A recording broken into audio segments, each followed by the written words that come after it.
పులంచడం తప్ప మరొకటి చేత కాదురా. నువ్వెళ్ళు.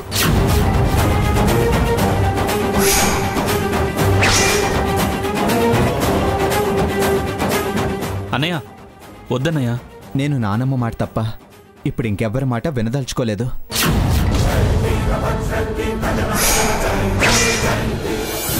రేయ్, వింటే నీ బ్రతుకు నువ్వే కూర్చుకున్నాడు అవుతావురా.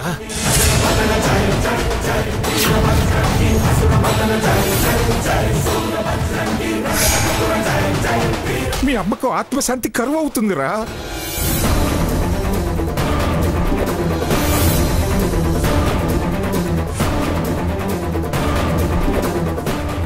వాడంటేనే లెక్కలేనప్పుడు దానికి విలువ ఇవ్వాల్సిన అవసరమే లేదు.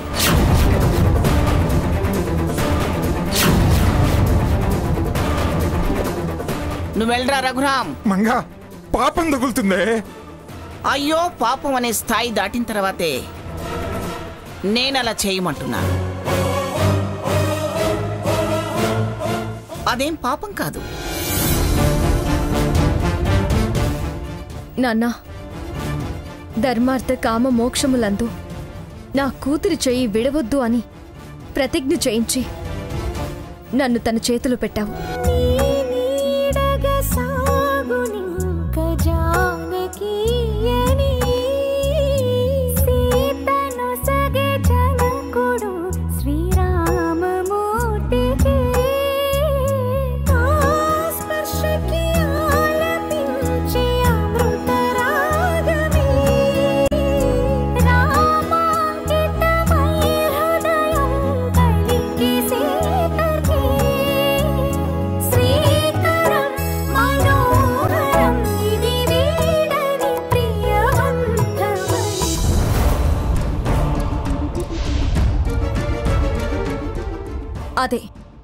అదే ప్రతిజ్ఞని ఇప్పుడు మీరు చదవండి.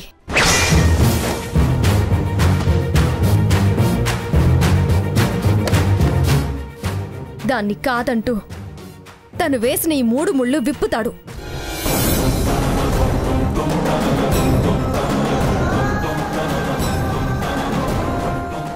సీత, అర్థం పర్థం లేని వాగుడు వాక్కే వేద మంత్రాలను వెక్కిరించినట్టు అవుతుంది.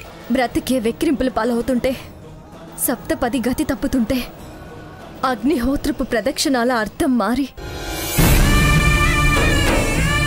చెరోకు వైపు అప్రదక్షిణంగా అడుగులు పడుతుంటే, నాశం ఉండకూడదని చూసి మొక్కుకున్న అరుంధతి మౌనంగా ఉంటే, ఇంకా వేదమేంటి వెక్కిరింపులేంటమ్మా?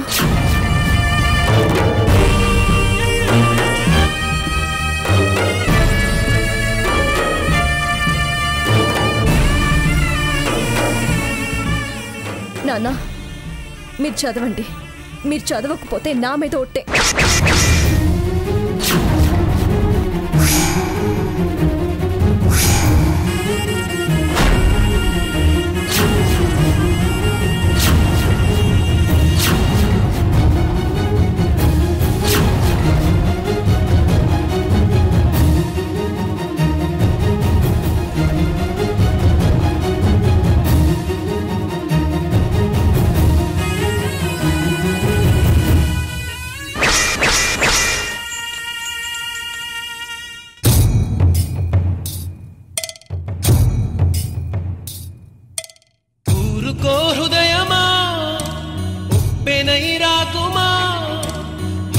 మన్నించుమా, బయటపడిపోకుమా, చెయ్యెత్తి దీవించే వేళ నీ కళ్ళలో జలపాతాల, నీ పేరు నిట్టూర్పుల జ్వాల ప్రణయమా, ఊరుకో హృదయమా, ఉప్పెనై రాకుమా.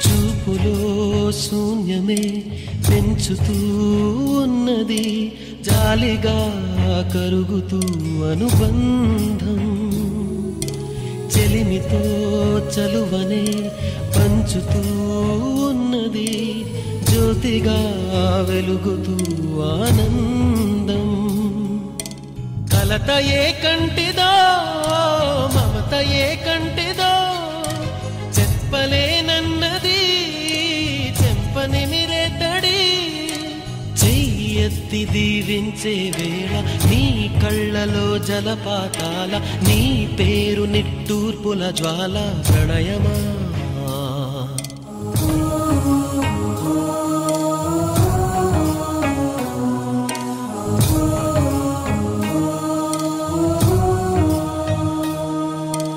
దేహమే వేరుగా స్నేహమే పేరుగా మండపం చేరని మమకారం పందిరై పచ్చగా ప్రేమనే పెంచగా అంకితం చెయ్యని అభిమానం నుదిటిపై కుంకుమై మురిసిపోనేస్తమా కళ్ళకే కాటుకై నిలిచిపో స్వప్నమా చెయ్యెత్తి దీవించే వేళ నీ కళ్ళలో జలపాతాల నీ పేరు నిట్టూర్పుల జ్వాల ప్రణయమా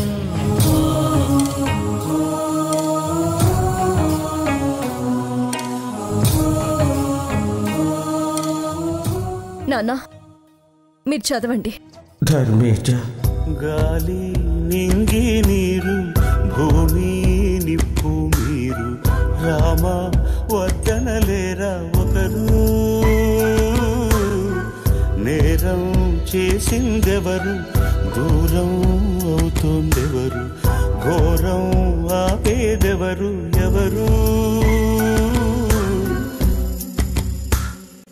ముక్కోటి దేవతలంతా దీవించిన ఈ బంధం ఇక్కడ ఇప్పుడు విడుతుంటే ఏ ఒక్కరు కూడా దిగిరారా అందరికీ ఆదర్శం అని కీర్తించే ఈ లోకం రాముని కోరగపోలేదా ఈ రథమును ఆపగలేదా కామేచ విధినైనా కానీ ఎదిరించేవాడే విధి లేక నేడు విలపించినాడే మోక్షేచ ఏడేడు లోకాలకి సోకేను ఈ శోకం గాలి నింగి నీరు భూమి నిప్పు మీరు రామా వద్దనలేరా ఒక్కరు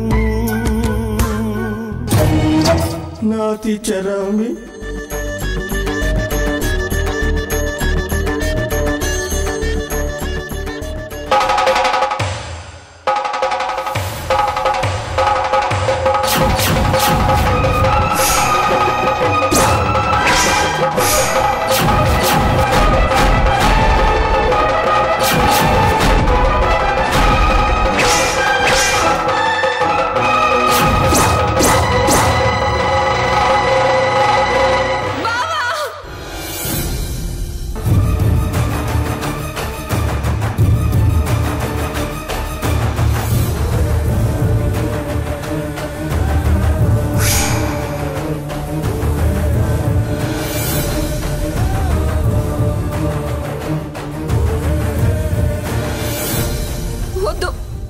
బావా అక్క మెళ్ళ తాళి తాకద్దు.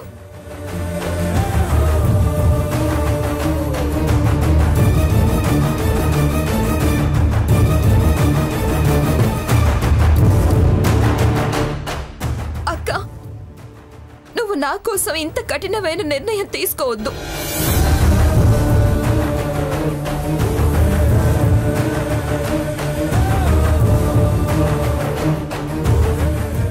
ఏంటి బావా ఏంటిదంతా?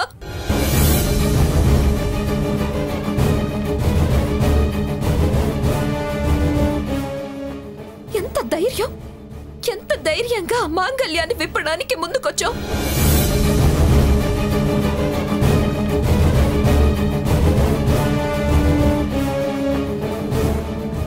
మంచి చెడు మనుషుల మనసు తెలియకుండా ప్రవర్తిస్తావా?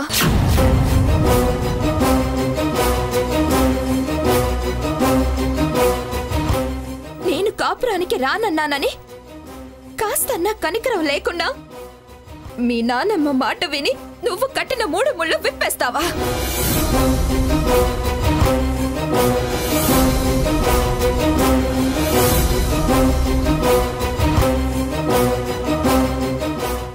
మళ్ళీ తప్పుడు కూతలు కూస్తున్నావు స్వర్ణ. నేను కాదే తాళి విప్పమన్నది, మీ అక్క. మళ్ళీ తప్పు నా మీద నెడతామే. నా మీద కోపం కక్ష అక్క మీద తీర్చుకోవటం అన్యాయం.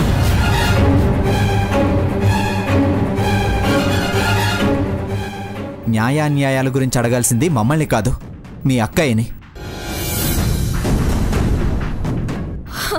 అక్కని ఏమడగమంటారు? నా కోసం అది ఇంత తెగిస్తే ఇంకేం అడగమంటారు?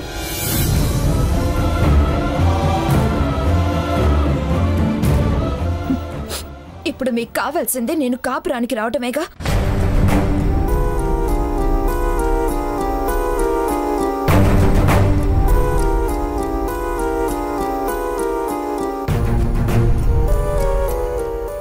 అంతేగా?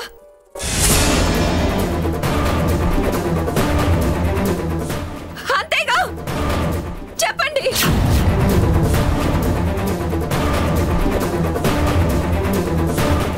చెప్పండి. అంతే. సరే, నేను రావడానికి ఇప్పుడు ఒప్పుకుంటున్నాను.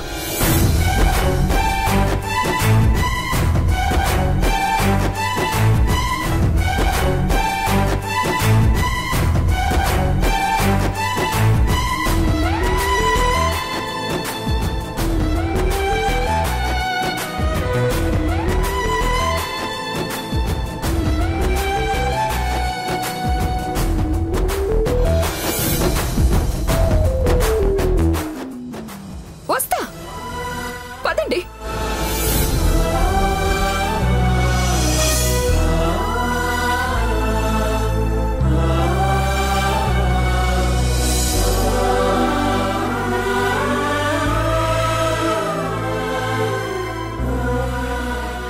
నేనొస్తే అక్క రావచ్చుగా.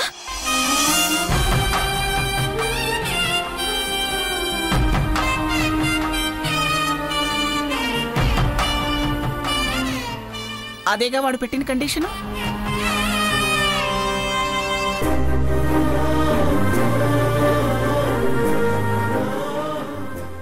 నువ్వే వస్తానన్న తర్వాత దాన్నెందుకు వద్దంటాం? దాని మీద మాకేం కోపం? అయితే పదండి.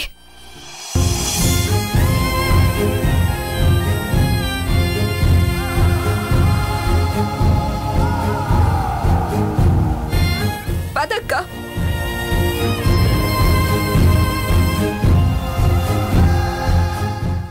చాలా సంతోషంగా ఉంది.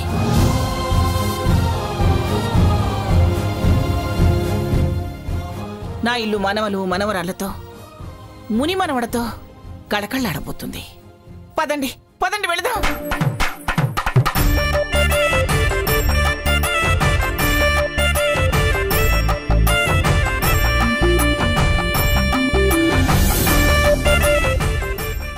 సావిత్రి. పిన్నిగారు, పిన్నిగారు, చిన్నతనం కాస్త అతిగా ప్రవర్తించారు. వాళ్ళని మన్నించండి. నువ్వు ప్రత్యేకంగా చెప్పాలా సావిత్రి?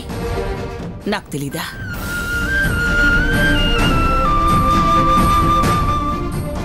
నేను కఠినంగా మాట్లాడినా వాళ్ళు కాపురానికి రావాలని కదా.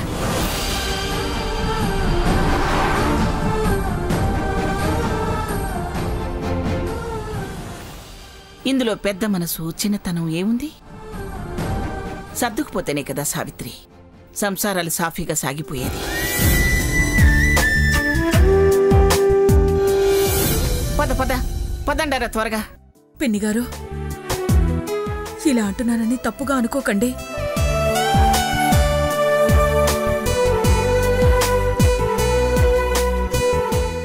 కలతలు తొలగి బిడ్డలు కాపురానికి వస్తున్నారు. ఒడి బియ్యం ఒడి నింపి చలిమిడి పెట్టి పంపిస్తాను పిన్ని గారు. సరే సరే కానివ్వు.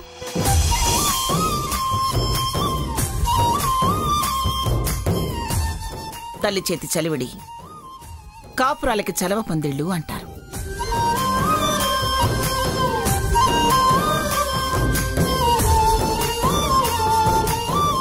పదండి, మనం వెళ్ళి కారు పంపిద్దాం. టాక్సీ రమ్ముందాంలే మంగా. చాలే ఊరుకోండి. వచ్చేది నా మనవరాళ్ళు, ముని మనవడు కూడా.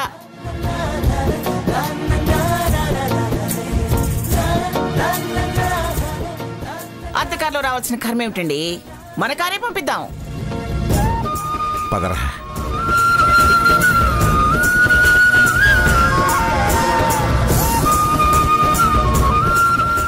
సావిత్రక్క,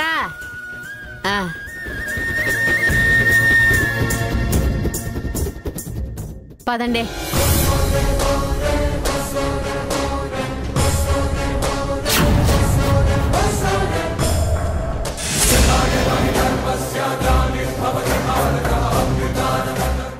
వాళ్ళు కన్నీళ్లు దుడుచుకున్నారు, నా కాసులు మిగిల్చారు. 15 లక్షలు లాభం. మనకి ఇల్లు బాగా కలిసి వచ్చింది. సావిత్రి, త్వరగా రండి. ఇప్పుడు బయలుదేరకపోతే వద్దు వచ్చేస్తుంది. మళ్ళీ వస్తున్నామండి. వర్షం కూడా వస్తుంది. వచ్చేస్తున్నాం. అన్నయ్య, మొత్తానికి కథ సుఖాంతం అయింది. మరి నేను వస్తాను అన్నయ్య. అరే వాన పడుతుంది కదా, పొలాలు మునిగిపోతానయ్య. వర్షం వస్తుంది. రేపు ఎవరికి ఉంటే పంట నాశనం అయిపోద్ది. వెళ్తానన్నయ్య, వద్దుతో చెప్పు. వస్తానన్నయ్య. అమ్మా సీత, నువ్వు నా కూతురుగా పుట్టడం నా అదృష్టం తల్లి. నువ్వెందుకు ఇదంతా చేశావో నాకు అర్థమైందమ్మా. నువ్వు రామచంద్రయ్య కూతురివి కాదమ్మా. నేను సీత తండ్రిని అని గర్వంగా చెప్పుకునేలా చేశావు. నీలాంటి కూతురు ప్రతి తండ్రికి ఒకరుండాలని కోరుకుంటున్నాను తల్లి.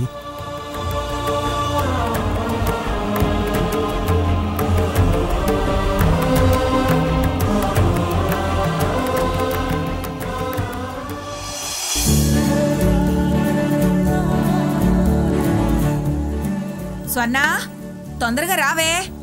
వస్తున్నా అమ్మా.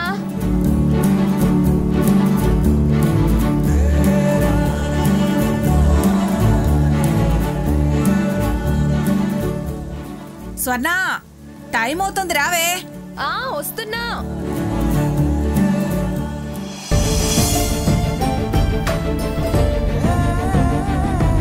అమ్మ సీత, స్వర్ణ, ఒడిపట్టండి.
ఇంకెప్పుడు మాకింత కష్టం కలిగించకుండా కాపురాలు నిలబెట్టుకోండి తల్లి.